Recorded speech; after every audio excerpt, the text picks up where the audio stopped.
আপনার ছেলে কোন দেশ হতে হয়? এইটা তো বুঝলাম না, এটা তার হুড়ে বাড়াতে কয় না তো। মানে ছেলে শ্বশুরে পাঠাইছে আপনার বলে না? না, আমাদের দেয়াই করে না তো। এটা 10-12 বছর গেছে আর দেয়া করে না তো। আচ্ছা, দেয়া করলে না বললাম। তো আপনি মানুষের কাছ থেকে সাহায্য করে এইভাবে চলেন?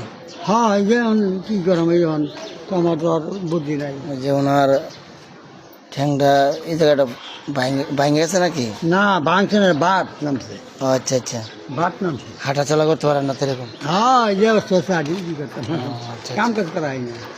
তো এই যে আপনার এখন ওই যে আপনার পরিবারে এখন কয়জন সদস্য আছে? না, অন্য আর সদস্য নাই, একটা মায়া আছে আর আমি আর বুড়ি, তিনজন। তো আপনার ছেলে আর কোন খোঁজ খবর নেয় না? না, তো আপনি তো একদিন বলছিলেন যে অনেক কষ্ট করে নাকি ছেলেটা লেখাপড়া করাইছেন। হ্যাঁ, লেখাপড়া তো করেছিলাম, লেখাপড়া করে এই যে